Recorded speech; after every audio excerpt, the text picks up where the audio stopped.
Well, good evening. Welcome to Space Oddities. Thank you for joining us on this Monday evening.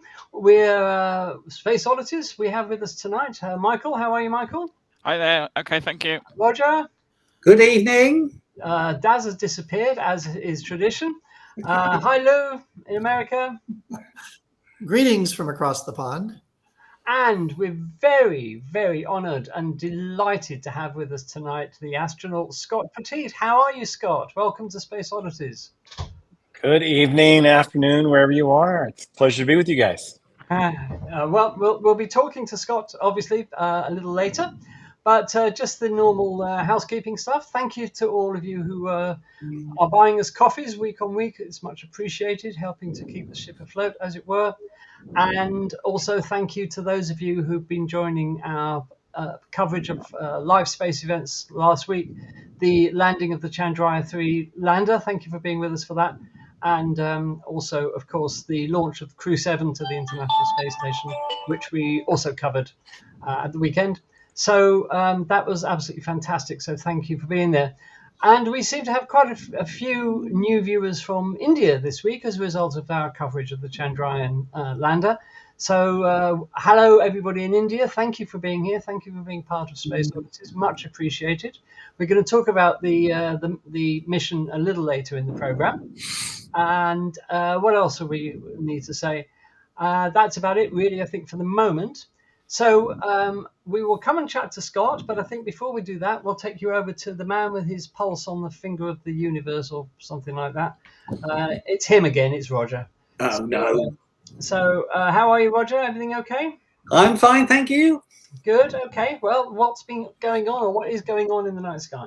Well, unfortunately, the weather has been so abysmal that it's been a bit sparse for myself, but this is what we've got forthcoming in the next week. So we're coming through the end of August and into September already. So while we were watching the Chandrayaan-3 launcher, I managed to get a picture of the moon a few nights ago, and this is what it was like. Lovely, Roger. But that goes without saying. And unfortunately, the sun's been a bit of a novelty in the day sky for all these clouds that we currently have. But there is some interesting activity coming on at the moment. But for this week, we've got coming up to Thursday, where we have, unfortunately, I'm going to have to say this word, supermoon. Oh dear. The blue. You had to say it, didn't you? I did have to say it, unfortunately. So sorry about that. It's a full moon. It's just a full moon. Yeah. But just to highlight how much bigger, you're going to need a micrometer almost to see the difference in the actual size. There's just a little comparison here between what we have for the blue moon or the sturgeon moon, which we've got on Thursday, as opposed with a full moon at apogee. So as you can see, it's a minor amount of difference, but everyone actually really only sees it actually as a larger object when it's got something to be compared with when it rises from above the horizon. And as you can see from the graph below, there is only minimal amount of increase in the size. So that's crazy. The media do like to overhype these events. People go hysterical over that. Absolutely. I think you need to send that slide to the media. So we've got the sturgeon moon, which we've had from the Native Americans. We've had a lynx or a dispute moon from the Celts. A grain moon from the Anglo-Saxons, or a corn or lightning moon from earlier in the United Kingdom. So various civilizations do call them different on the theme of what is happening in their country, where they name them afterwards. So, and of course, Kareem gave us that lovely account of the sturgeon moon, didn't he? Yes. Native Americans. Yeah, but it was really interesting. This Thursday will be just a a blue moon. Yes. Those are more likely to be referred to the first one that we had at the beginning of the month. So we've not got too much planetary activity at the moment, apart from Saturn, which was at its opposition yesterday, which I forgot to mention last week. Oh. But we will have Jupiter rising 2 hours after Saturn has cleared the horizon. But obviously, with the moon being at its position of full later in the month, then we don't exactly see it too much. But that's how it is. At least it's not very high up in the sky for too long. So we have that blessing. So when it is at its full on Thursday, we do have a close proximity to Saturn. So that could make a interesting photo opportunity. Yep. Indeed. Indeed. Oh, yeah. So there we go.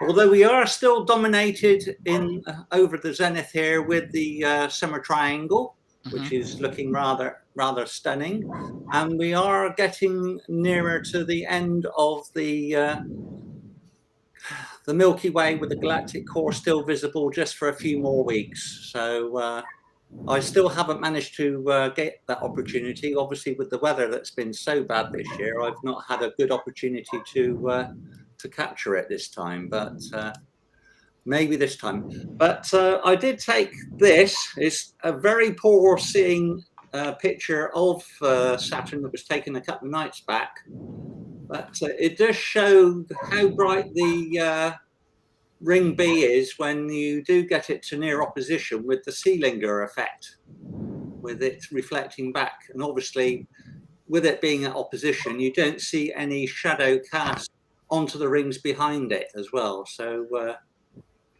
we're hoping to see a few more opportunities in the next week or two to still get that effect. But the Sealinger effect will still be about for a few more days. That's not a bad image, Roger. It's not too bad. It was a single shot. It was pretty poor seeing, unfortunately. It was down quite low, but with the atmospheric conditions, it was a challenge. Was that a single shot or a video? That was a video from about 11,000 frames, but obviously even the best of them wasn't really brilliant. But I've got it. It's a record. So a few hours later in the night, we've obviously got Saturn and Jupiter up in the southeastern skies. Closely followed by Taurus and the Pleiades. Hey. You've got Uranus there as well. And Uranus is there as well. And I believe that Uranus will be at opposition quite soon as well. So I will mention that when it's a bit closer to its time. So let me just, as the week progresses, we've got the moon coming closer and closer towards Jupiter and the Pleiades. Right. Thank you. We'll stop it there. Stop it there for later. We'll come back to the gallery. Could be a spoiler alert there. Yeah. Okay. Thank you. Yeah, I didn't.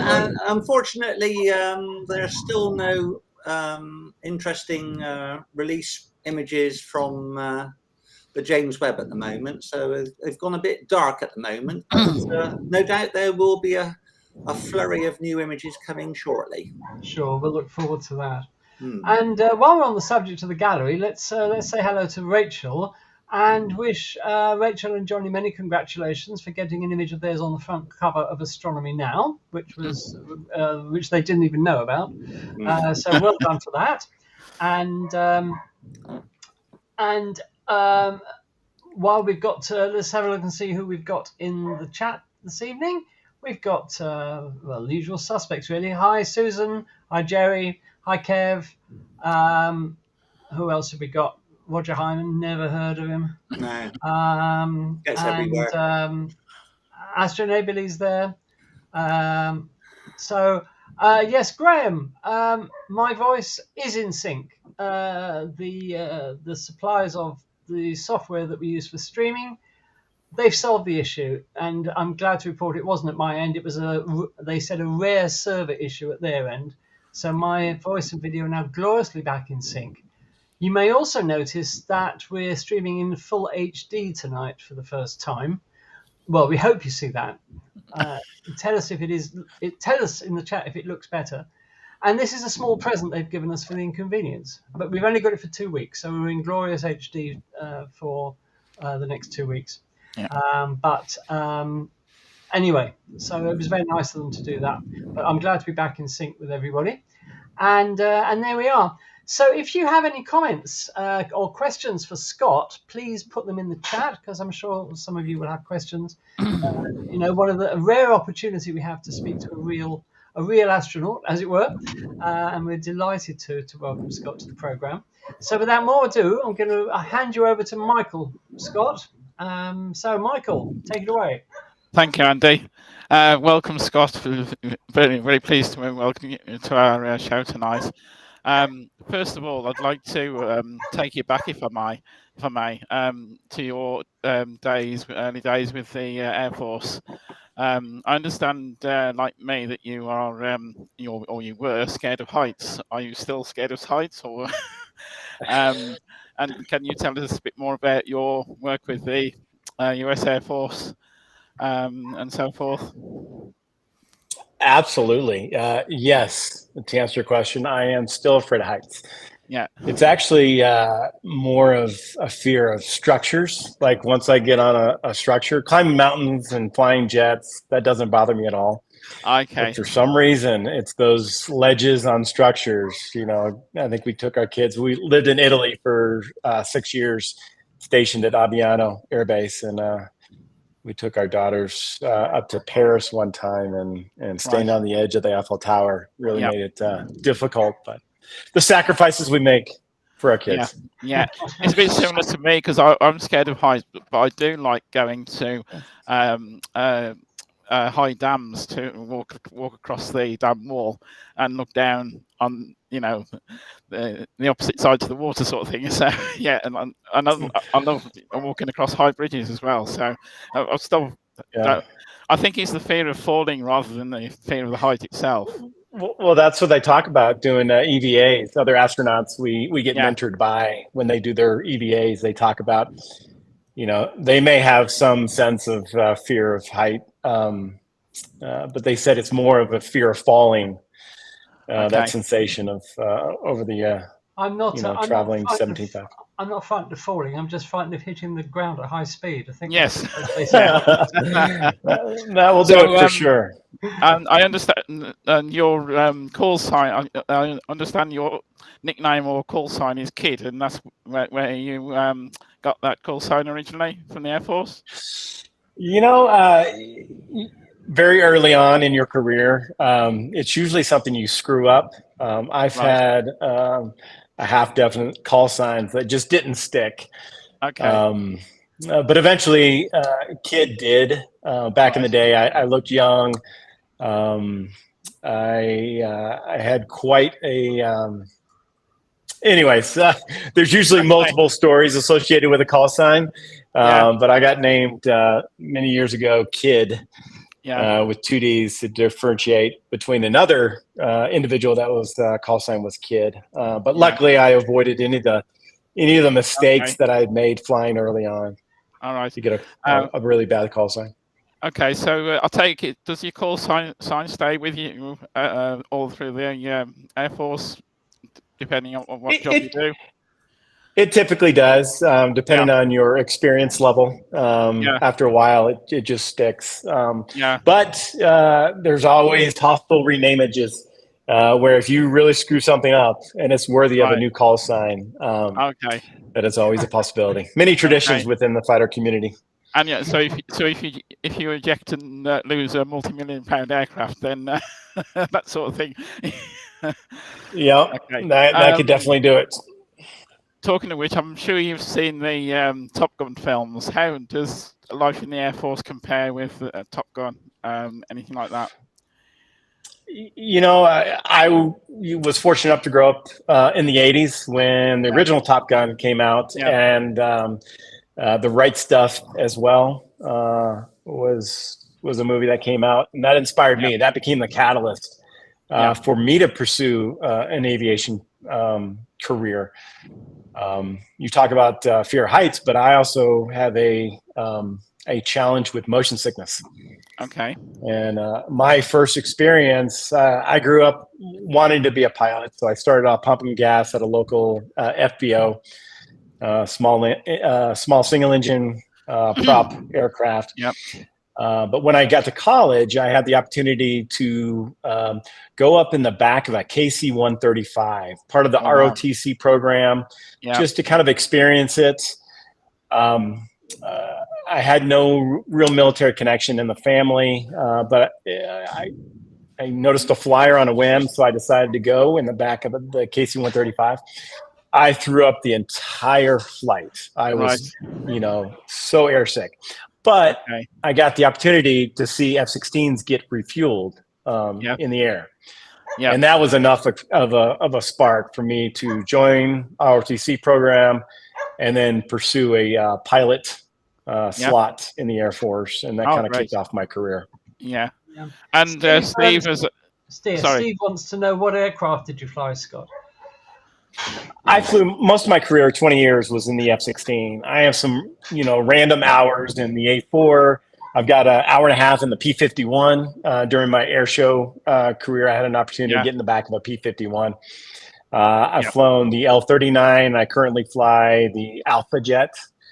It's one of your trainers over there in Europe. It was a fun little aircraft. But mainly the F-16 for 20 years.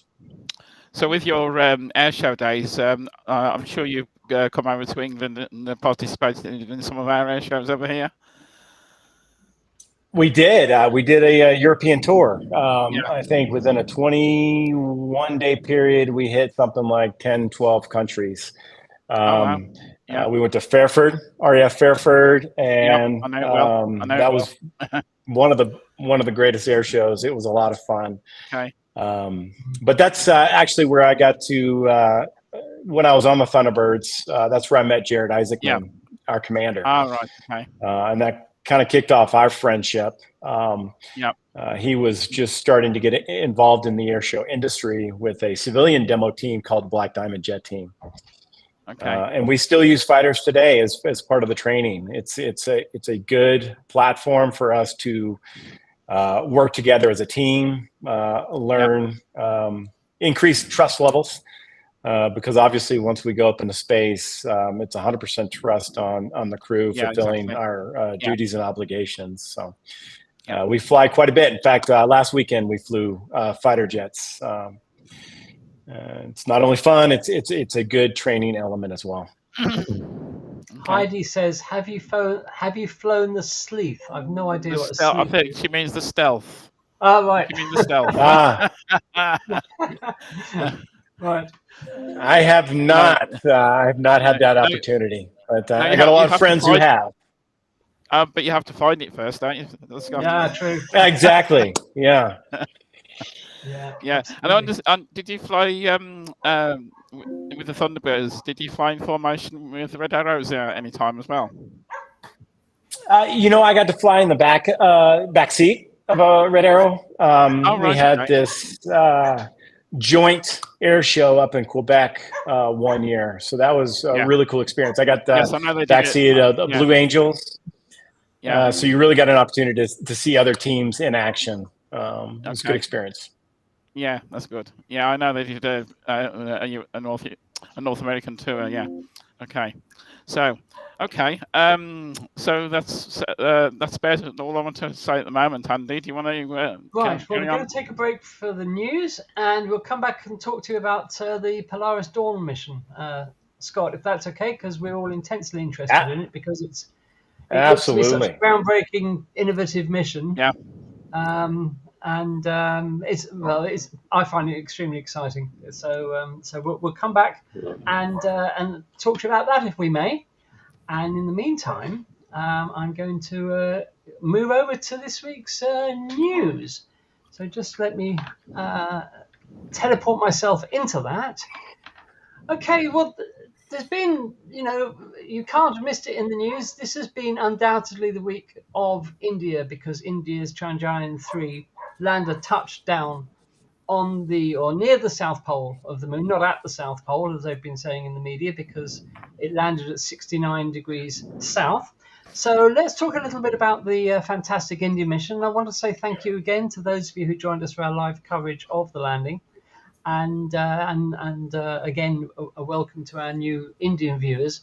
So this is where the lander touched down, approximately 69 degrees south, so a little bit up, if you like, from the actual North Pole, not far from a crater called Manzinus, and it has actually landed about 118 kilometers from where the ill-fated Russian Luna 25 lander was meant to land.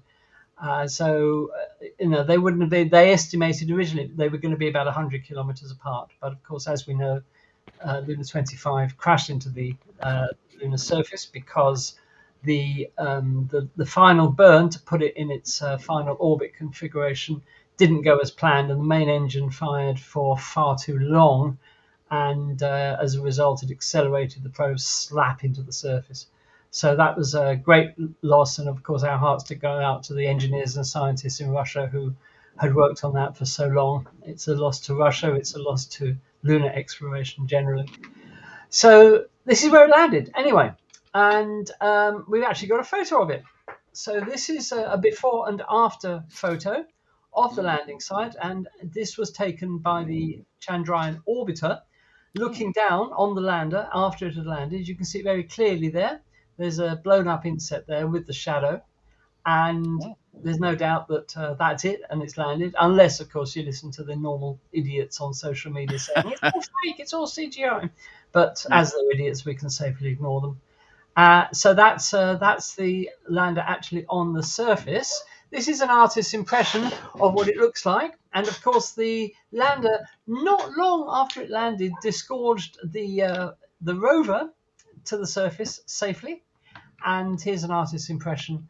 As you can see, the Earth is very low in the sky, as it is towards the South Pole of the Moon, and it's also upside down, of course, as seen from the South Pole. So that's a rather nice artist's impression. Let's have a look at the first image from the surface of the Moon, taken by the lander. The quality isn't that brilliant, but anyway, this is the first image from the surface of the Moon near the South Pole. And don't forget, India have achieved this first, being the first nation to land near the South Pole of the Moon. And the whole point of the mission, as we've said before, but in case you haven't been watching us, they're going to be examining the lunar topsoil, or regolith if you like, for signs of the elusive water that has been spotted from orbits by so many spacecraft. And if you remember last week, I talked about all the spacecraft that have identified positively that there is water locked up in the moon's south pole. So that's the first image from the surface. Then, of course, we had the rover. This was the rover actually going down the exit ramp, if you like, towards the surface. And here's what's actually happening. Here's a very short video showing the rover. As you can see, as you'll see in a minute, it actually straddles one small crater and pulls up just in front of a much larger one, luckily, because that could have gone straight in. Stop. Yeah. There we are. So that's that.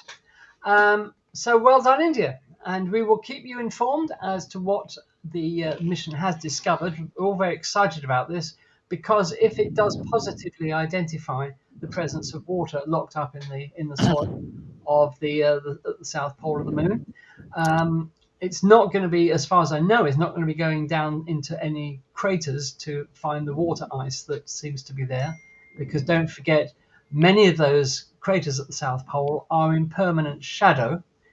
They haven't seen sunlight they've never seen sunlight, a lot of them, not in billions of years.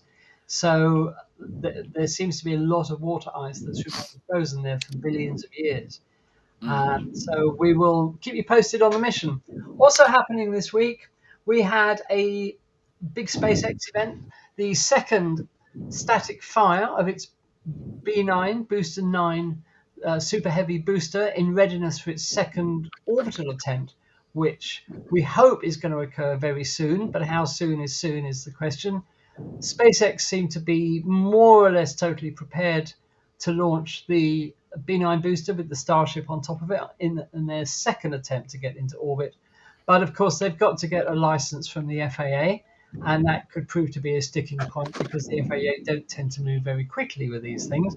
However, we're just waiting to see what happens about that. But SpaceX are definitely now almost ready to launch that giant rocket, the biggest and most powerful rocket ever built into space again, or at least try to get it into space again.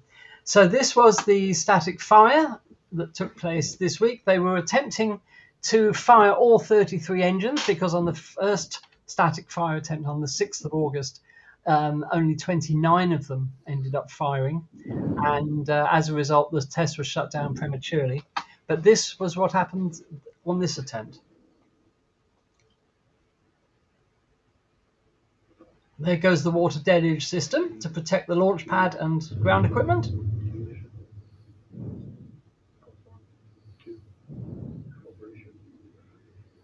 And there you had a full duration static fire lasting the full 5 seconds, or just under it, I think. So there we are. And the result of that was that all 33 engines did fire, but 2 shut down prematurely. So 31 out of 33, which ain't bad. And that's certainly enough to get into orbit with. So, they are really perfecting the ignition sequence for these engines, because it was actually the ignition sequence on the static fire a few weeks ago that didn't work properly. It was a new sequence they were trying out, and it didn't work properly. It was not the engines themselves that were causing problems. So good luck, SpaceX. We're all waiting fervently the next attempt at getting into orbit. There's a lot resting on the Starship, as you probably know, and it's going to be the vehicle, or a variant of it. The lunar Starship is going to be the vehicle to land humans on the moon in a couple of years. And of course, the third mission in the Polaris program. That's absolutely true. Yes, of course, I forgot about that. That's absolutely true. And talking of the Polaris program, Scott, would you like to give us a sort of a brief overview of what the Polaris Dawn mission is all about, for those that don't know? Absolutely. Yeah. So our introduction, more or less, to the SpaceX mission started with Inspiration 4. And Inspiration 4 was a proof of concept, more or less, to open up the doors to humanity for space travel. It was the first all-civilian mission to space.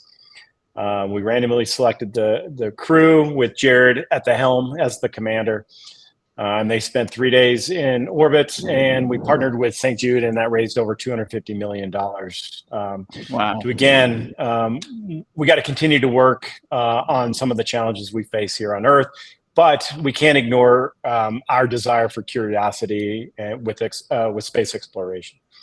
So based on that relationship and partnership we built with SpaceX, it started a conversation about kind of the next phase. What can we do to contribute with our desire to kind of move that needle and get back to the lunar surface and eventually Mars and beyond? So in that collaboration, we came up with the Polaris program. A very loose analogy is the Gemini project. When you got Mercury, initial space flight, and you got the Apollo program, where we went to the moon. In between there, you got Gemini, and their objective was to accomplish the first docking, the first EVA, multi-crew, longer durations. Mm-hmm. So in a similar fashion, on a very, very smaller level, the Polaris program is helping to identify some of these challenges that we face with regard to going back to the lunar surface and Mars. So as a developmental program, we came up with a 3-mission profile, the first one being Polaris Dawn. And I'll talk about the objectives here in a second, but we're working on the profile of the second one. And then, as you just mentioned, the third mission will be the first crewed mission of Starship, which Jared will command. But before we get there, we gotta complete Polaris Dawn, and we've set 4 primary objectives. The first being the first commercial EVA, and this will be the first time that 4 astronauts at one time have participated in an EVA. This involves the development of a new suit, EVA suit. They've started off utilizing the IVA suit as a baseline, and then continue to develop that suit to make it a full-up EVA suit with increased mobility, improved thermals, as well as some technology improvements that give us a HUD and some other things to be disclosed once we get into space. The second objective is to continue to push the envelope and go further out. So the furthest anyone's ever been with Earth orbit is Gemini 11 back in 1966. Pete Conrad and Dick Gordon reached an apogee of just shy of 1,400 kilometers, with the ISS sitting right around 400. Just to put it in perspective, that's 3x that. So we're looking to set an apogee of right around 1,400 kilometers. That will put us in the lower portions of the Van Allen belt for a couple orbits to accomplish some of the science and research that we've tasked ourselves to accomplish. And our third objective is to test Starlink from space for the very first time. So you talk about HD, this program's in HD. Hopefully we can communicate in similar fashion with laser-based communication, which is, again, critical for us to go, longer duration. Yeah, I was going to say that's going to be really important in the future, isn't it? It really is. And we got a really cool way to present this. Again, something I can't really talk about at this point, right. But it's going to be hopefully this world stage that we'll be able to broadcast from. And then our fourth objective is to do a lot of science and research. Again, identifying some of those challenges, obstacles, and hurdles that will help us solve these, allow us to go on these longer duration space missions. So we've identified like intracranial pressure is something we need to solve. That pressure within the cerebral fluid that causes some vision acuity issues, sometimes blindness. We got to figure out more. So we've got a handful, half dozen different experiments that will address that. Ultrasound. Obviously, there's big concerns with the longer you stay up there, 8 to 9 months to get to Mars. Any medical triage that you got to accomplish, we need to figure out some of those challenges. So that's, again, our focus for this particular mission. Because at the moment, we don't have the technology to develop rotating spacecraft big enough to generate any sort of, reasonable artificial gravity, do we? So, solving these medical problems is paramount for long-term space missions. As part of that that research, do I understand you're going to have some implants put next into the spinal fluid to measure the pressures? So yes, there was a surgery involved. Unfortunately, the equipment that was selected for this did not work out as expected. Okay. Therefore, I had to have the device removed, and we will look to identify that particular experiment on a future mission. Right. Okay, then. Yeah, I didn't understand that. You also talked about the EVA, the spacewalk. Did I understand, or did I hear somewhere that there could be 2 of you actually outside the spacecraft at any one time, or did I mishear? So that's one of the big challenges is the consumables that we have available on the capsule. Unlike the ISS, where they have individual modules to be able to do all the pre-breathes and just the sheer volume of the ISS relative to the Dragon capsule, we're limited to 2 individuals participating in the EVA. By definition, we're all involved in the fact that once we bring it down to vacuum, open the capsule, it's, literally in the simulator, the hatch is right there. But based on the limited oxygen, nitrogen, nitrox that we have available, it's going to be limited to 2 individuals. That's going to. Okay, thanks for that. Yeah, it's this is such an innovative mission, and it really does recall the glory days of Mercury and Gemini and all those wonderful missions. And I'm old enough that I remember Mercury and Gemini splashdowns on the television, which was I remember them very clearly, and then Apollo, of course. And it's nice to have some of that spirit back, of pure innovation and trying things that have never been tried before. Well, I appreciate that comparison, and we're truly standing on the shoulders of these pioneers. Absolutely, and we certainly wouldn't be able to be doing Polaris Dawn without the accomplishments of what NASA does on a daily basis. So we're very fortunate to have the history that we do.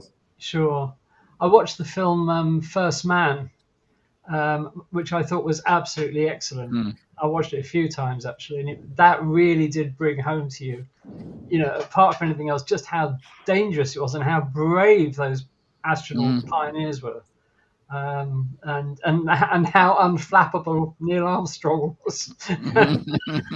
He was, a rare breed, really the right stuff. I mean, he was absolutely amazing. Hey, Scott, so as a pilot, say you would be skirting through the radiation belts, Van Allen belts?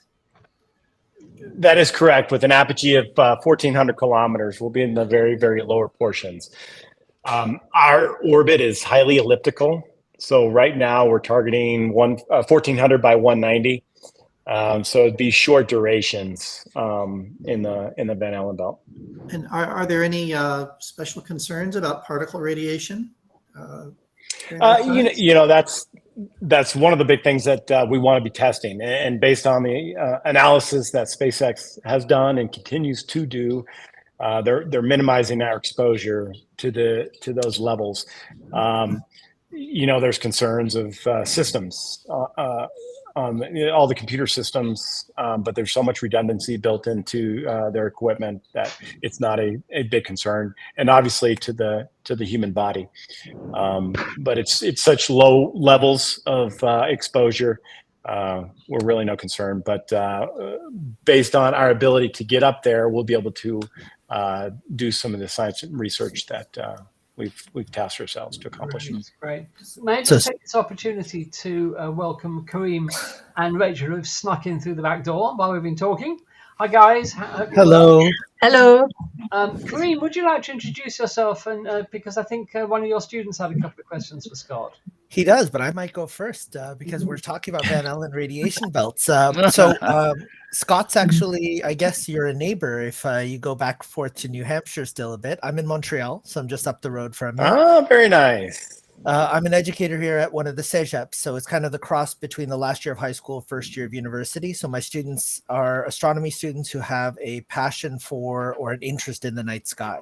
So one of them he's been following a lot of what Polaris Dawn has been planning and a lot of what the private ventures are and the raising of money for the cancer research. And so he sent a couple of questions. But before I jump into those, I'm wondering, with the Van Allen radiation belt passes, what type of instrumentation do you have with you to investigate the magnetism of the particles, the abundance of different solar and cosmic radiation? That's a great question. We continue to do all our science and research preparation. So we haven't got to the devices that we're actually going to utilize.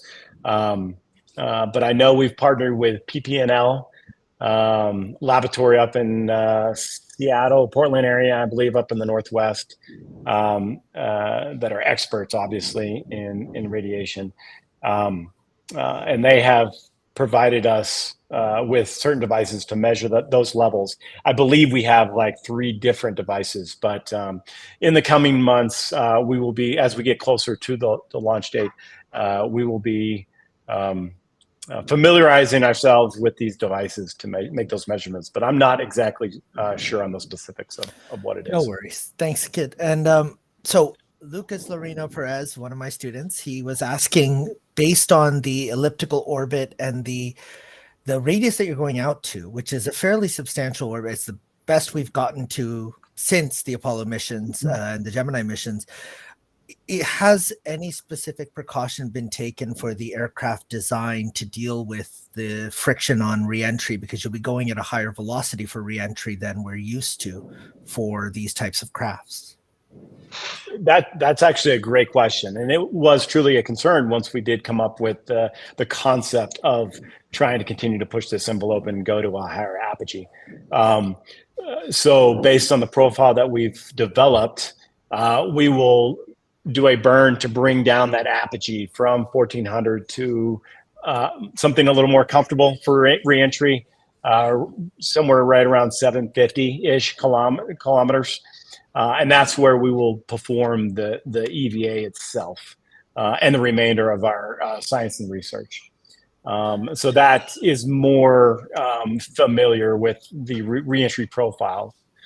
And that's one way to solve it. But yes, it is a big concern with any consideration for. That's fantastic with stages. Yeah, Daz. Yeah, just following on from that, Scott. Will you do like the Orion does? Do the sort of like the banks where you enter the atmosphere and then climb back up again to mitigate some of the heating on the heat shield? I don't believe that is part of our profile. I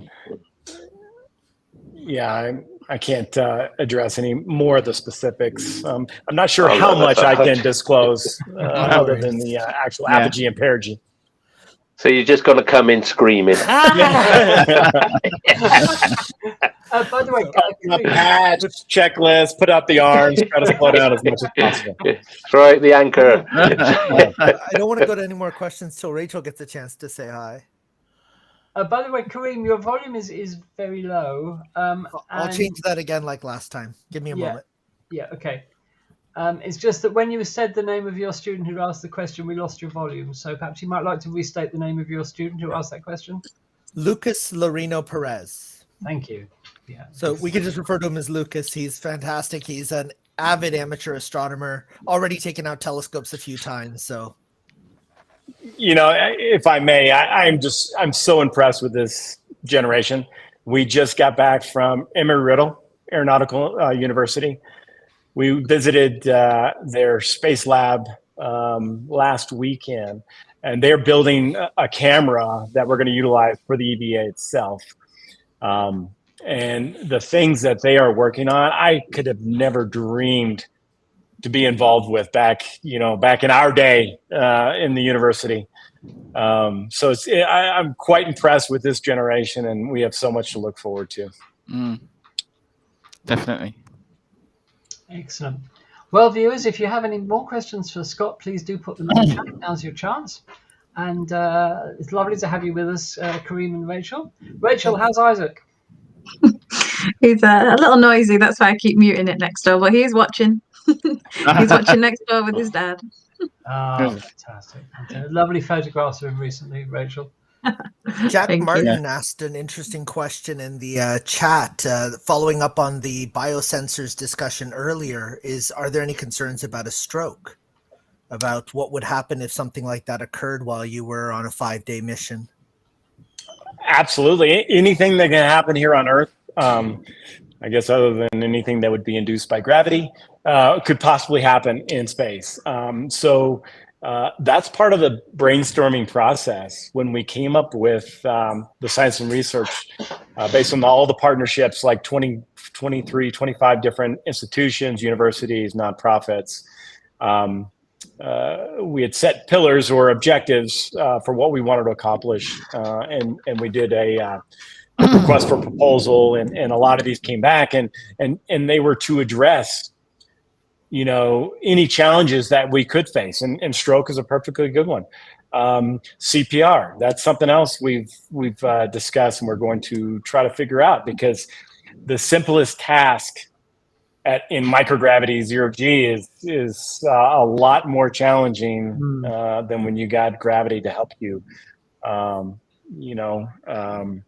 We also have this, one of the experiments involves this more or less ambulatory EMT type box that can take all the vitals you could ever imagine in an instant based on hooking up some leads and cuffs. And so the idea is this all-in-one, and I'm not doing it justice explaining it, but it allows us to be able to take all these vitals and downlink them to the experts, the doctors, if you don't have one on board, obviously. We do have a medical officer and a minute on our mission. She's being trained appropriately. But these devices and thinking through all these different scenarios will hopefully allow us to figure out solutions for when we do take these long duration space missions. Yeah. Steve Warbis would like to know, hi Steve, would you ultimately want to head to Mars yourself, Scott? I'm getting up there in age. I'm going to contribute as much as I possibly can on this mission. And I'll leave those long duration missions to Mars for the young pups in the audience. Yeah. So do you envisage a follow-on mission yet, or is it too early to tell? It's too early to tell. Our primary focus right now is Polaris Dawn to make sure we get it on track. We've had a couple delays, and it's a developmental program in nature. I was a developmental operational test pilot in the Air Force, always working on different weapon systems, software upgrades, hardware upgrades. And there's always inherent delays when you find, things you got to fix. And so in the development, the creation of this EVA suit, it's amazing what they've been able to accomplish. But it takes time, and we got to hit it right. We can't afford to have any hiccups whatsoever up there in space. We'll solve it here. SpaceX have developed those suits in an incredibly short period of time. Oh yeah. I mean, it's relatively speaking, people are always asking us, "Oh, you're delayed again. You're delayed again. I thought you were supposed to go last year." Yeah. If you look at the big picture, the timeline they've been able to create and where they are right now, I would love to show you pictures and video of these suits. It's absolutely amazing what they're able to accomplish. Yeah, it's. Has there been any extra, I gotta say, safety measures taken due to the fact that we are, when we're talking about radiation and things like that, with the sun being really active as it is at the moment? That's actually something that we've discussed throughout the development. It's something they will continue to watch. They have methods, all the smart people in mission control, they'll be able to monitor and if there's any concerns, a lot of it has gone into the forecast and the preparatory phases of setting the launch date to ensure that we minimize that level of exposure. But once airborne, there's certain things that the vehicle can do, that mission control to accomplish to protect us and increase the level of safety.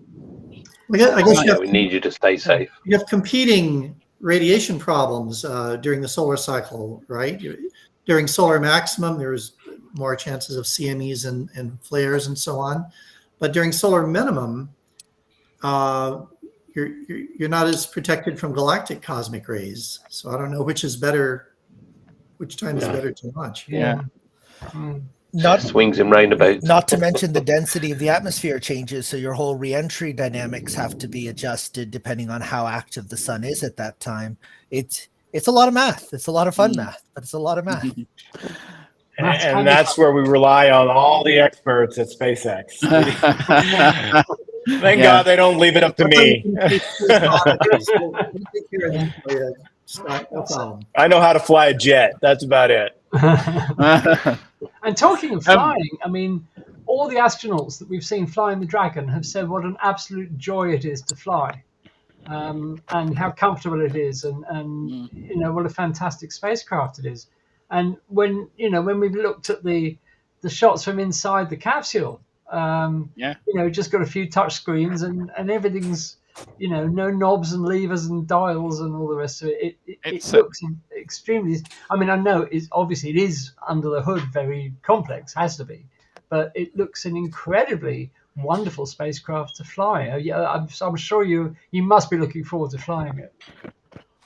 Absolutely. You know, and we've spent a lot of time in the simulator, which is more or less a full up capsule, as realistic as it can get. You know, a couple of weeks ago, we were training at headquarters in Hawthorne, which is in LA, at SpaceX, and we got the opportunity to see our capsule, Resilience, in the clean room. Oh, wow. So we put on the bunny suits and went in and got a very, you know, up close and personal look at the capsule. And it's got that, despite the fact that it's been up in space a couple times, it's still got that new car smell. But the capsule itself is very comfortable. You know, the seats are fitted to each individual person. The suits are surprisingly comfortable as well. It's roomier than you would think, and very Gucci avionics. The computer systems. There's 3 screens, and Jared and I get to fight over, you know, those screens. He always wins, though, for some reason. He's quicker than I am. Money talks. Money talks. Yeah, Absolutely. Yeah. Talking to the size of For the. me, I mean, it's you know, I can't begin to imagine what it must be like for you as an experience. Because, for example, I might wake up one morning and think, right, what have I got to do today? Oh yeah, I've got to wander down to the shop to buy some coffee. You're going to wake up one morning and say, right, today I'm going to go into space. I mean, it's you know, I must. Despite growing up in the 80s with the right stuff, there was always that admiration for what astronauts were and what they were able to accomplish. I never really thought it was, you know, something I could achieve. Aviation, I love flying fighter jets and all, but astronauts were viewed as this pinnacle, this you know, very unique species, the unicorn, if you will, physical, mental, emotional. Now that we get to kind of open the doors for all of humanity, and we proved that with Inspiration 4, I still wake up going, I can't believe I have this opportunity. And there are certain moments that we have in training where, you know, I experienced it a little bit during Inspiration 4, but I still didn't know I was going to have the opportunity. But just seeing, you know, the rocket brought out and elevated on the pad a couple days prior to their launch, and watching their launch, and you know, we're starting to have those experiences. The first time we closed the hatch as a crew and started a long sim integrated with the mission control team, it's all becoming more and more real. Yeah, it's. And I am. Will there be any rituals before the flight? Do you know, or have you got any sort of like things you like to, or a good luck charm or anything you're going to be taking with you? There are traditions, certain things they do in the suit up room prior to launch, stuff that's been around since, you know, the Mercury days, and some things are new because SpaceX is always, you know, they're always one-upping the world of space exploration. So as far as trinkets, you know, our payload's fairly limited. I think we get what's referred to as a common bag. It's no bigger than a lunchbox to be able to bring little trinkets. But for me, the fact that I get to go into space is enough. I'll load that full of other things that people want to give to me to take up to space. So Yeah. Can I? Michael, I think you wanted to say something. Yeah. Going back to the size of Dragon, obviously it's a lot bigger than Gemini or Apollo was, but it's still a lot smaller than the volume of the ISS. You've got four astronauts in that small space. You must get on very well with each other. And how do you get on with personal hygiene and that sort of stuff in 5 days? You had to lower the tone, didn't you, Michael? I at least started to say the obvious question. well, you know, that's why we do some of the training that we do. A lot of people ask us, why do you climb mountains? Why do you fly fighter jets? Why do you scuba dive? A lot of those experiences allow us the opportunity to work together and build that teamwork and understand what bugs us about each other. And you also have an opportunity to learn a lot about yourself and how you do handle those stressors. side of a mountain. We climbed Cotopaxi down in South America, over 19,000 foot peak. Once you're up there, it takes a couple days to get up there. You can't just take a chairlift down. You got to deal with the conditions. You're cold, you're hungry, you're dehydrated. Altitude is a factor. And oh, by the way, you haven't slept in days, and now you're in tents, and you're dealing with each other, and you don't smell good. But it's at altitude or in space 5 days. From what I understand from Jared's experiences, it's tolerable. Okay. The conditions are pretty much ideal with temperature, so it's not like you're sweating very much. If anything, Cyan was wearing a stocking cap most of the time, so I think she had a little bit of a chill. So we'll deal. It's these are minor sacrifices for what we get to experience. And going back to the interior as well. When I first saw the pictures of the interior of Dragon, it just took me back to the science fiction films of the 60s and 70s with the touch screens in the capsule. It's just science fiction coming true, like everything else comes true. Yeah, and what blew my mind was I had some free time one time, and I took my son down to the California Science Museum to see Gemini 11 capsule. Oh yeah, and holy cow, it's like night and day looking at their capsule and their seat, and for how long they were up there, unable to move at all.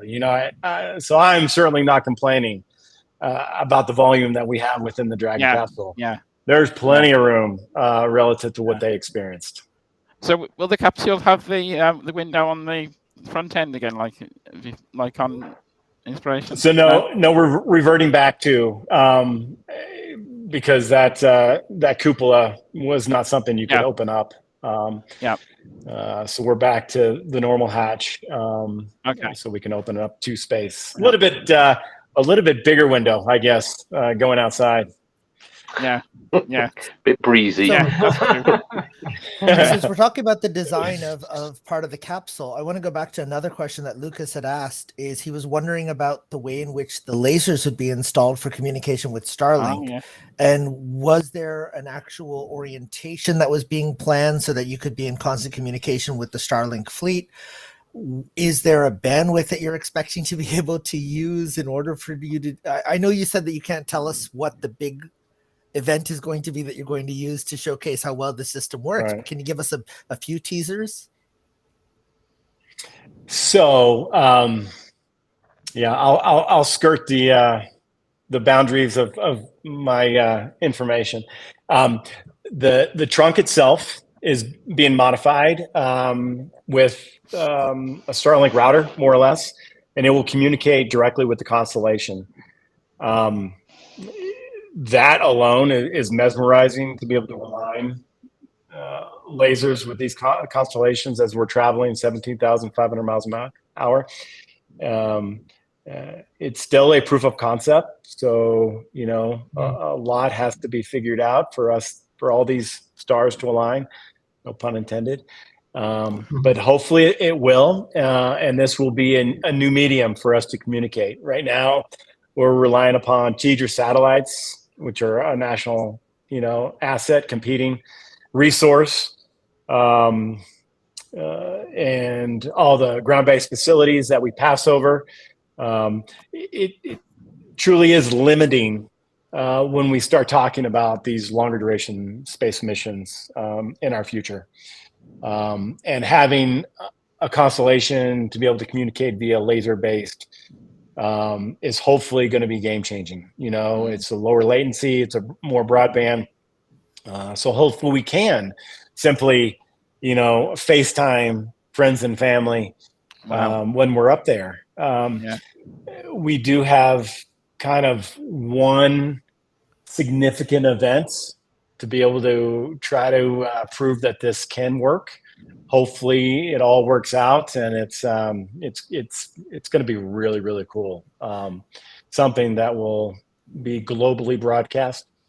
But if that works, then the floodgates open. I'm going to jump on my phone, if they let me, and start communicating as much as we possibly can. There's also other nonprofit organizations that we're going to reach down to and talk to throughout as broadcast type events. So Fantastic. we can put you down as a guest from space the Monday. Yeah, absolutely. Well, Scott, I will refer you to the SpaceX communication team to align. Cool. That would be cool. Scott, we'll just go direct to Elon. He's a buddy. You were saying about the laser technology. That reminded me that the Psyche mission, which is going out to 16 Psyche, that's going to be testing a laser system for communications and passing data. That's right. I know it's a lot further away, but the technology that's going to be a proof of concept, and the technology they use in there is absolutely fascinating. So I hope everything works out well. So Well, I'm almost wondering if down the road, can we foresee Starlink being used as part of the Deep Sky Network? And the new generation of probes would be able to communicate more easily with our stations here on Earth. Well, I know NASA for a long time have had this vision of a sort of an internet of the solar system, which makes perfect sense. If you can't really do it with radio effectively, much better with lasers because of the data throughput. We've got some brilliant times ahead of us, I think, over the next few years. It's going to be stunning. Yeah. And Scott, could you give us any idea of when the launch is going to be, or is that sort of under wraps? That is a great question. Maybe you should ask Elon. No. I kid. It was currently scheduled for the fourth quarter of 23. As any developmental program, I would not be surprised if it slips into early 24. That's the nature of the beast. But yes. But we want to get it right. We got to make sure we're fully vetted everything. Well, Elon's favorite term is 6 to 8 weeks, isn't it? Yeah, that's right. Elon time. Time. You see, the thing is, Scott, that we would like to plan our coverage of live launches. So, if you could just tell them that Space Oddities would like to know as soon as possible, so that we can start planning. Absolutely. And if you can make it a reasonable time. If you can make it a reasonable time in the UK, that'd be brilliant. Not in the middle of the night. No. Enough of those. So, thankfully, we have a little more flexibility than any type of ISS mission, with like Crew 7, Crew 8. Sure. There's not an instantaneous window. This is a fairly hefty window. So Right. Okay. Yeah, because you're talking about the window there. Again, going back to the Psyche mission, that is down to a second. Oh wow. So that's got to launch on a specific second, but they got a 20-day window to get that second that they can actually launch. It's got to be so precise to get their orbital trajectories right for everything that they've got to do to get out to 16 Psyche. So these guys are really clever. We got to choose a time of day that's perfect for the lighting, right, Roger? To have those awesome pictures. Yeah. And did you attend the launch of Crew 7, Scott? I did not. No. Okay. Too early in the morning for me. Okay. Yeah. Okay. All right then, guys. Well, listen, I think we grilled Scott enough for this evening. Scott, you're welcome to stay for the rest of the show. We've got probably about half an hour left. You're welcome to stay, but we would like to thank you so much for being here. So thank you so much. The very best of luck with the mission.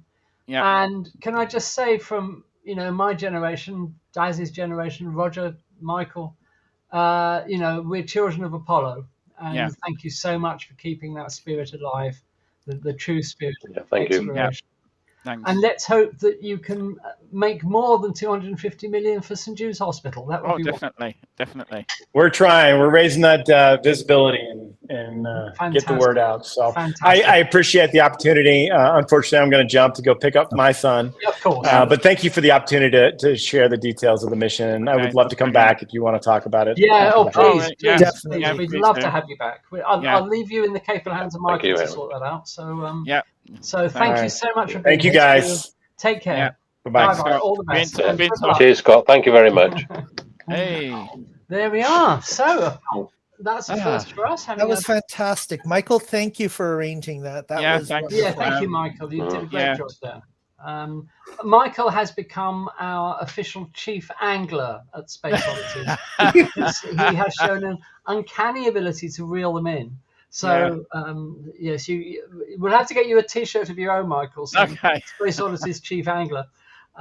So thank you, Gerard. Hope you glad you enjoyed it. Gerard says thank you, Scott. Excellent stuff, and Paul as well, and Steve. And Rachel says she's been dive bombed by Daddy Longlegs. So there we are. I keep ducking because it keeps attacking me, and I'm trying to be really cool. But it landed over here, and I was like, "Oh my god!" Okay. Well, I think that was great talking to Scott. And you know, it is an important mission for lots of space objectives and for the exploration of space. But don't forget, it's also to raise money for the famous St. Jude's Children's Cancer Hospital. Yeah. And, you know, 250 million with the Inspiration mission, which is a fantastic sum. So let's hope they make even more this time. And we'd like to thank you, viewers, for your questions. Just out of interest, if we do have anybody from India watching tonight, why don't you just say hi in the chat? And we'd like to see how many of you are watching us from India, because we see that we did pick up quite a few subscribers from India last week. So if you're from India, just say hi in the chat. I noticed during the news you mentioned a lot about Chandrayaan 3, but we also should mention that Aditya is launching, hopefully this weekend, to go up to L1 and be studying the sun. Absolutely, and we're going to be covering that, hopefully. What time in the morning did we say it was launching?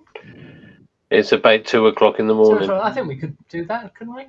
Yeah. Be 3 o'clock my time. Yeah. But anyway, I'm going to put your volume up, Kareem, because you're getting very low. Oh, sorry. Plenty of Red Bull. Plenty of Red Bull. Yeah. Lou and I will still be up. It's evening. Yes. Yeah. Anyway, we will discuss that, and keep an eye on the channel, and we hope to bring you that, because it's going to be a really interesting mission to study the sun.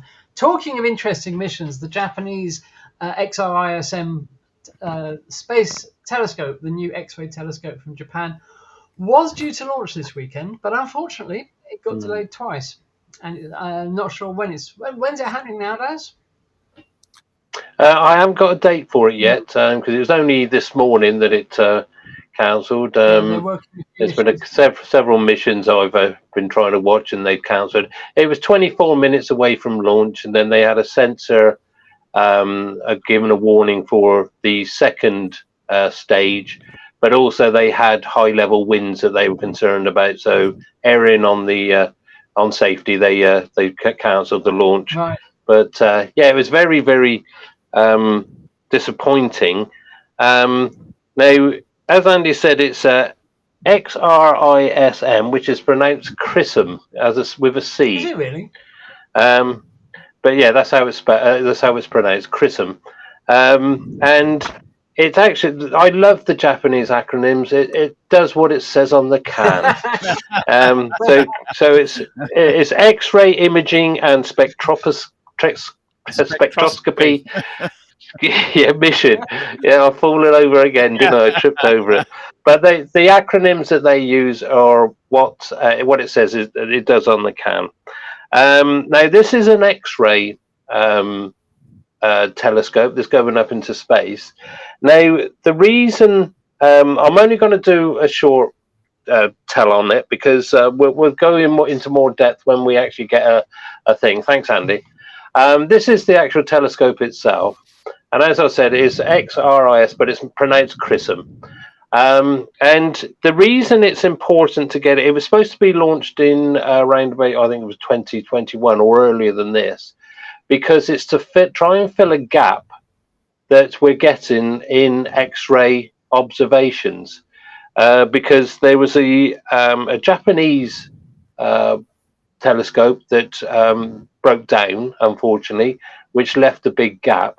And also you got things like, is it Chandra and other telescopes? They're all coming to the end of their operations. And then we could have ended up with a gap of 3 or 4, well, probably about 5 odd years, maybe even longer, before the new telescopes come in.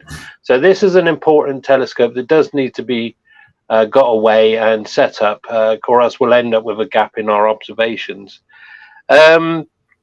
It's basically going to be, let me just quickly run through this. It's a Japanese and United States mission. They're doing it between them, but also ESA have a very, very big part to play in this, because one of the they've helped provide, because this is such an important mission.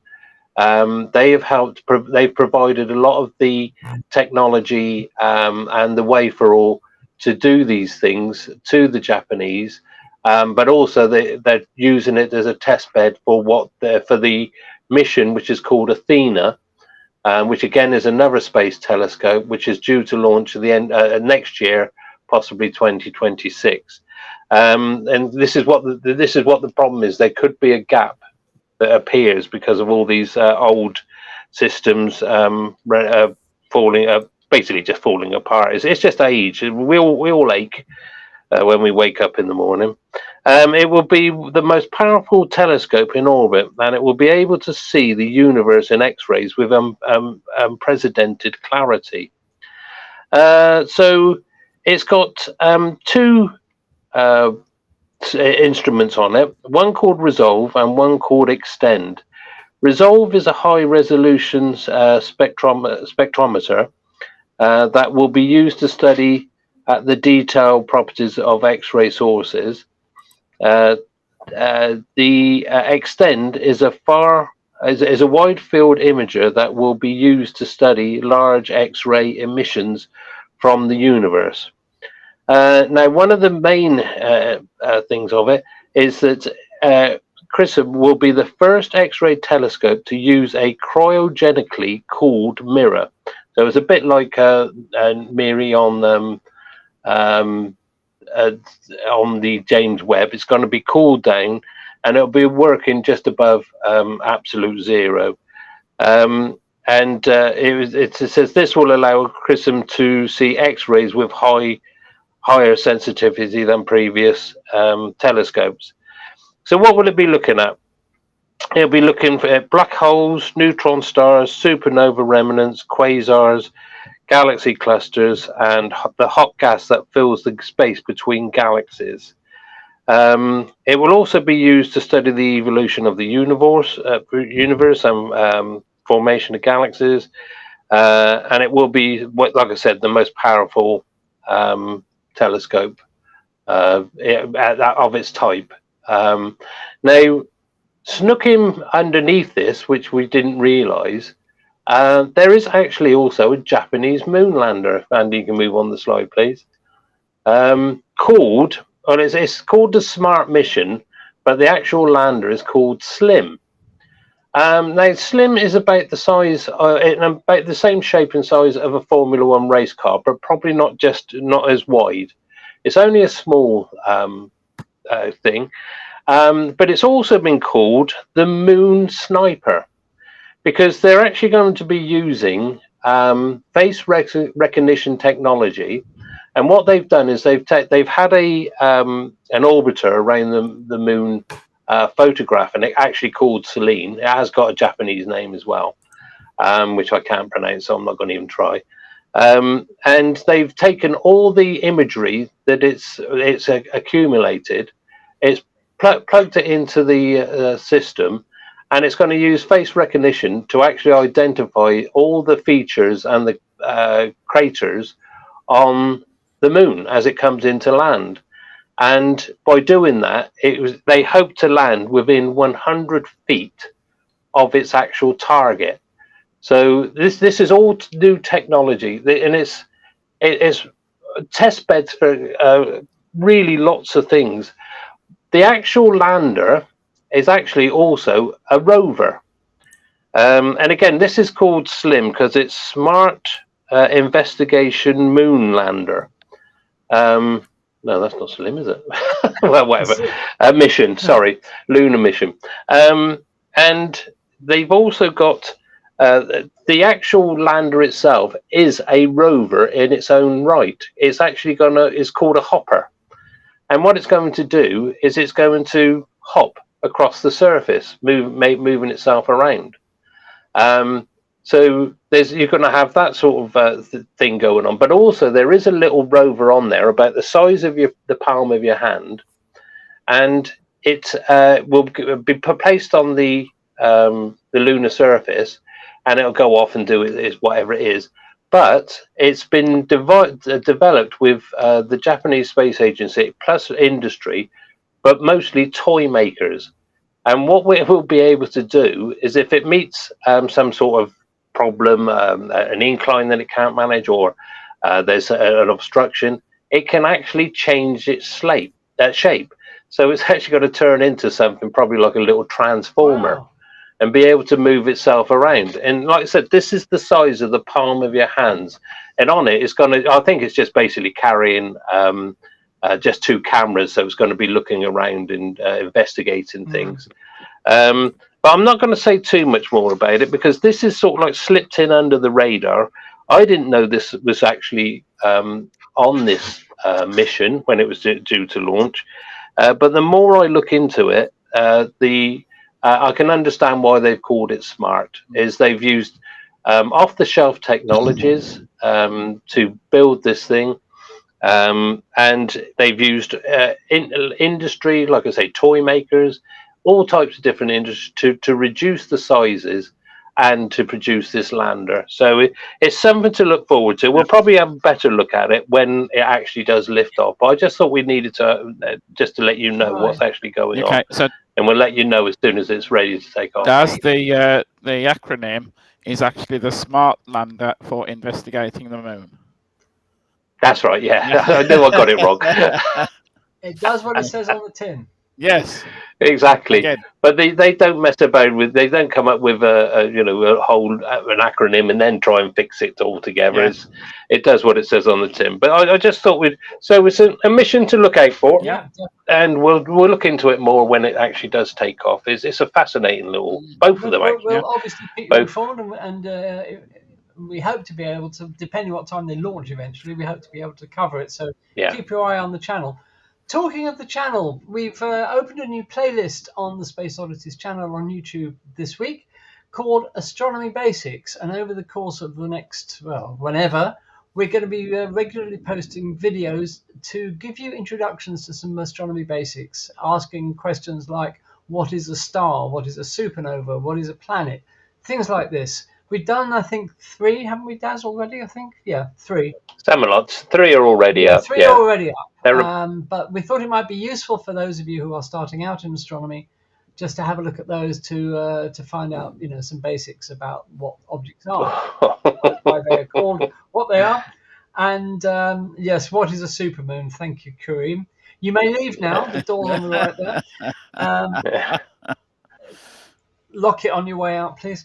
And yes, so do have a look at the Astronomy Basics playlist on the channel. Daz and I will be adding to that in the fullness of time. But we've managed to get... they're only about 2 or 3 minutes, so they're very short videos and very concise, and they're aimed at beginners basically.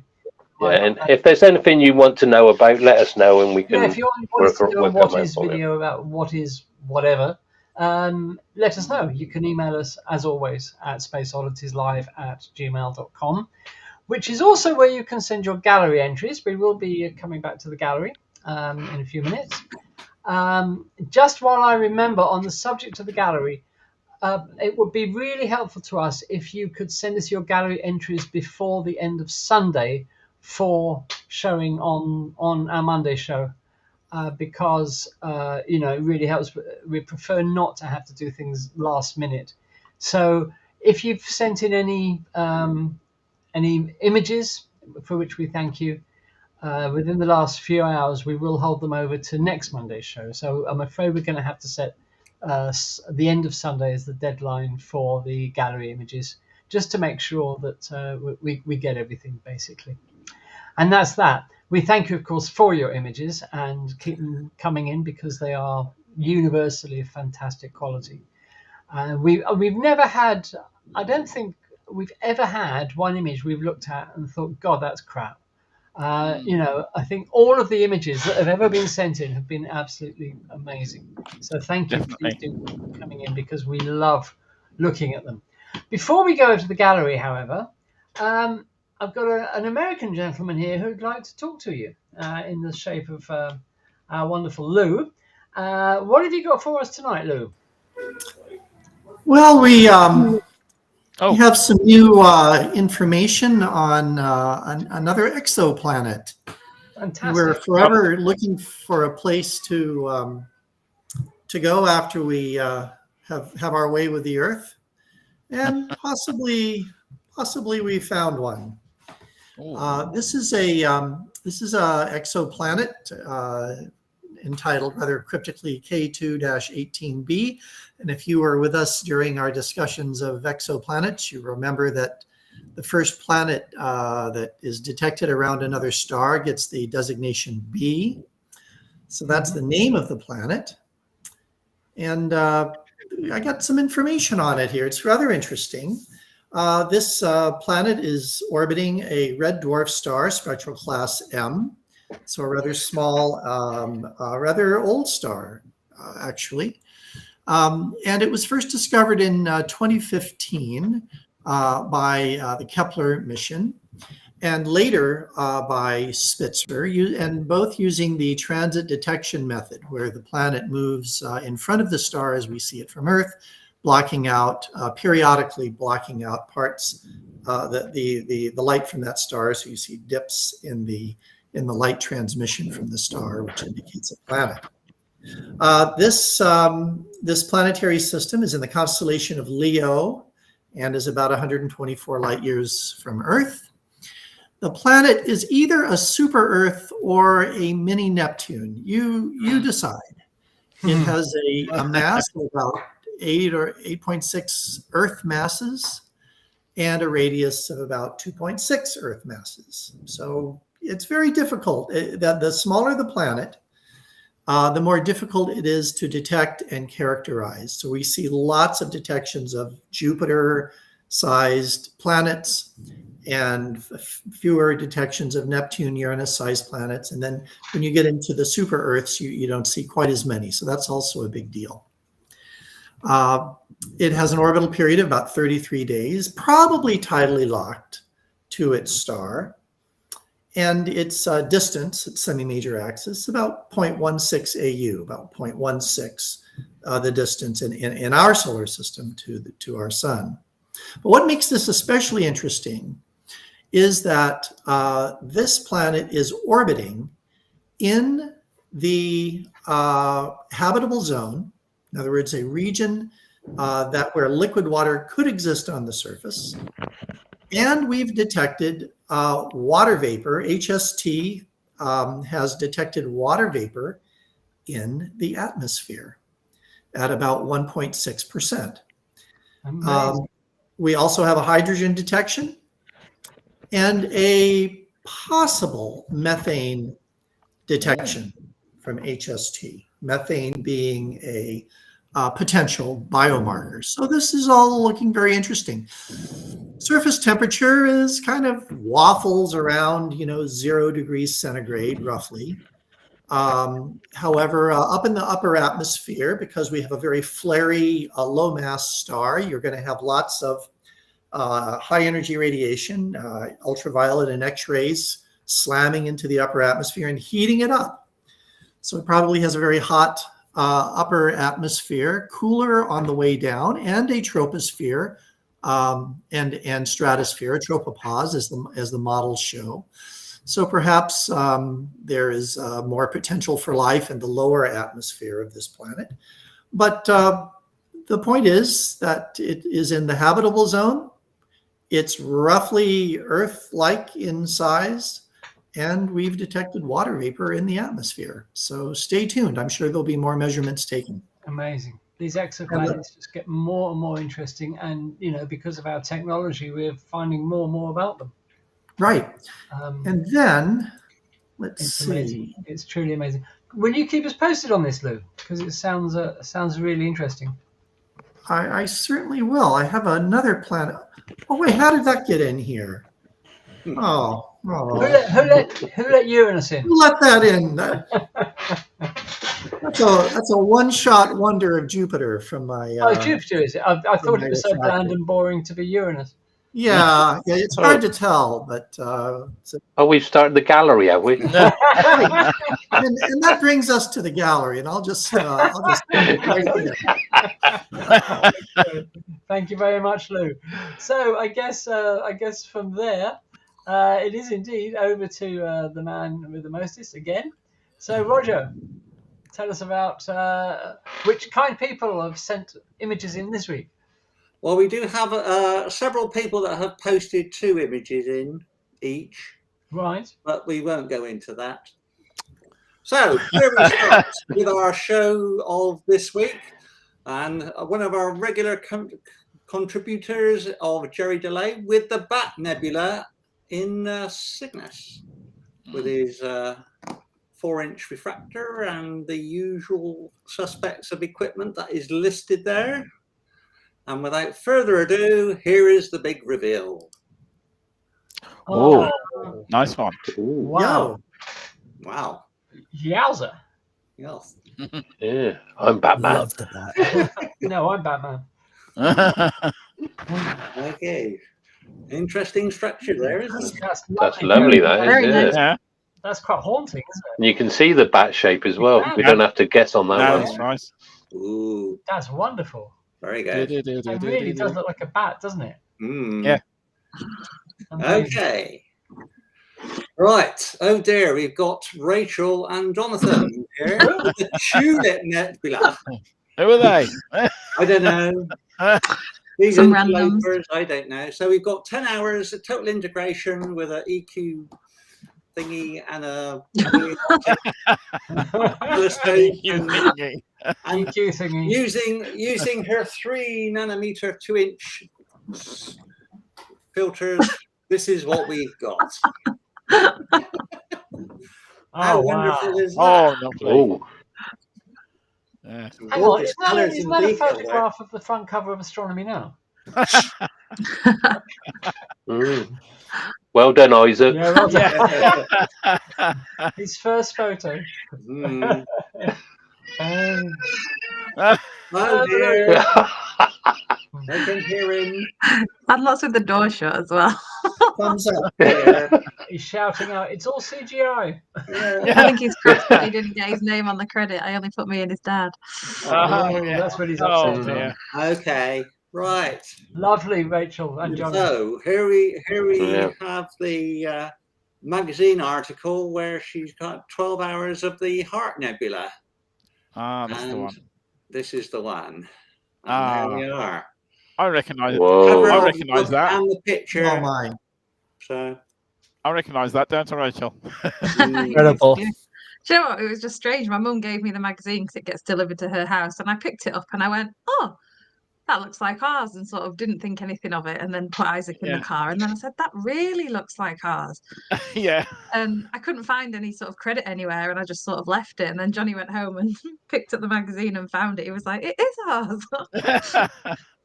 Very So good. yeah. Did you get Well paid for done. that? We normally get, every time we get our images published, we normally get a voucher, unless I've missed an email saying that they're using it, because All I right. sent that in months ago. I probably sent it in sort of last summer when we took it. So yeah, it was a So, you'll have shock. to, so in your library, you'll have to put it next to the FAS newsletter then. I know, and it was on the front cover of Pop Astro as well. So it's done That's the right, rounds. yeah, That picture. yeah. I noticed that the signature in your image is interestingly missing from the cover here. Yeah, I don't send them in with our signature on. How did Yeah. that happen? Oh, okay. Yeah. Mm. You need a big copyright symbol slapped across. Right. it. I do agree with Kevin, though, that there needs to be kind of a centerfold insert or something that shows the whole image rather than just covered with words. Mm. Mm. Yeah, that'd be nice. Yeah, that Right. would be lovely. Moving on with our other gallery entries, we've got one from Kevin Earp, and this one is Jupiter without the sun in the way. And we've got an IO transit here, so this should be an interesting picture. Here we are. Oh, Look at that. Oh, that's Look at that shadow. Look at that that's shadow. lovely. Mm. Very nice. Whoa, Yeah. fantastic. That's amazing. That should be on the cover of something. Mm. Yeah. Kevin, can I share that with my students during this week's class? Let me know in the chat. Ooh. Oh, Good. Ask him. See, one of the nice Ask things. him for money. One of the Maple nice syrup. things about this is even from the UK, because the rotation of Jupiter is so fast, and I think it's about 9 hours, isn't it, or Yeah, something like that. You can actually catch a whole orbit in one night during the winter. oh, So you can have the red spot go across the thing and then reappear on the other side. So it's something that's I did it once before, and it was made in a lovely animation. I don't know what I've done with it now. I'll see if I can find it. all right. Of course, Yeah. with the altitude of Jupiter being much higher than currently for Saturn, you should get some good resolution with it. Yeah, Yeah. yeah. I mean, that's a lovely picture. That is gorgeous. That shadow on the planet is fantastic. Right. Yeah. I shall move on to another Kevin Earp picture, and this time it will be of Saturn. Oh, Oh. Basically the same equipment, but trained onto Saturn. lovely. Wow. Oh, lovely. Mm. Very nice. Lovely. That's nice. Beautiful. By the way, Very nice shot of the Cassini division as well. Yeah. Yeah. Yeah. Not like that fuzzy one from that bloke Roger.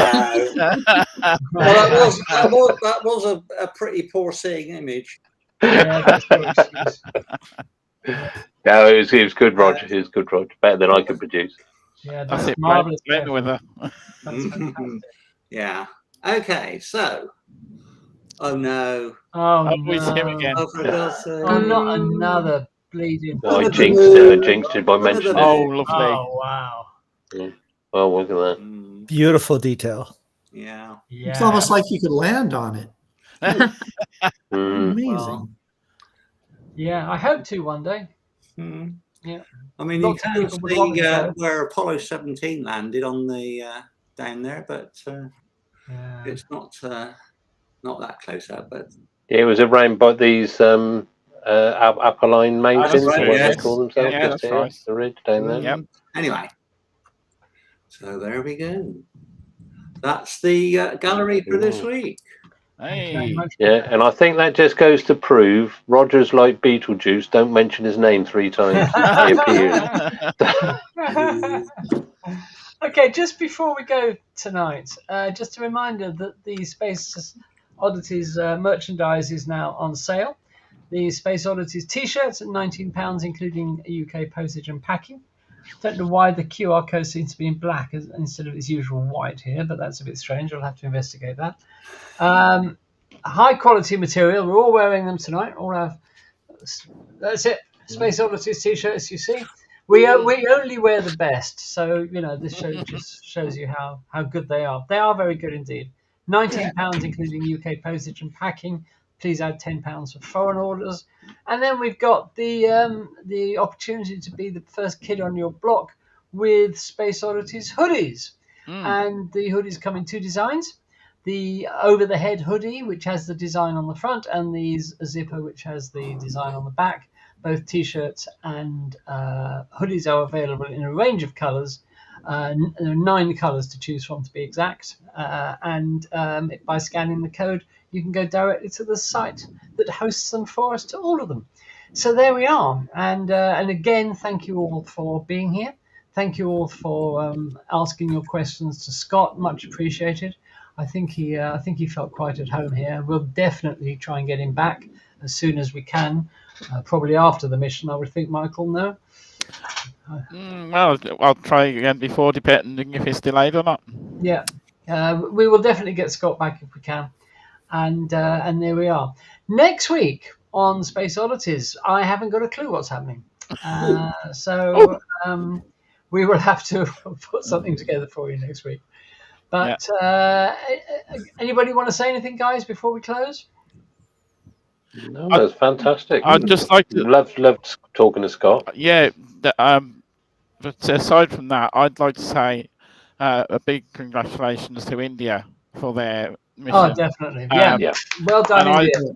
I think, as I said in my interview with BBC the other day, I said I think it will open a lot of doors for India in their future missions with collaborations from other countries. And let's hope that happens. Absolutely. And it's a momentous achievement. The first nation to land near the South Pole of the Moon. Yeah. And could well be the first nation to actually find the water on the moon, detect it direct. Yeah. Oh, yeah. Yeah. So Who's photobombing Rachel? Oh, look at that. What's happening there? Is he dive bombing you? Yeah. Can we just pin and spotlight Rachel so everybody can see and say hi? He's supposed to be asleep. He's wide He's awake. supposed to be asleep, but he's there's not. that. He's wide awake. How could you sleep through all this? Say hi. Yeah. Hello. Species, it looks like he's in microgravity. Yeah. Very alert. Yeah. He needs a Space Oddities T-shirt. Oh, He yes. needs a little one. He needs a little one, although he's not He that does. He does. He's probably not at the stage yet, is he, where his eyes are focusing properly. It's like me the other night, but for a totally different reason. Yeah, like most of us, a few cherry bees. Yeah. a few shandies. Okay, so keep an eye on the channel. Don't forget our new playlist of astronomy basics videos to help you out if you need some help understanding what different types of objects in the universe are. Some really interesting stuff in there, even if we say it ourselves. So from all of us here at Space Oddities, thank you to Weather Valley Optics for sponsoring us in this little venture of ours. We will be back, if not before, next Monday. But it depends if the Japanese, how is it pronounced as? Chrism.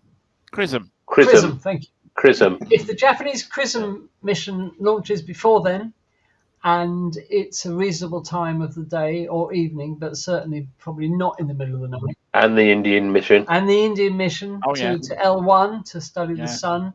We'll try and bring you live coverage of both of those, but of course it does depend exactly what time of the Indians are coming. The Indians are coming.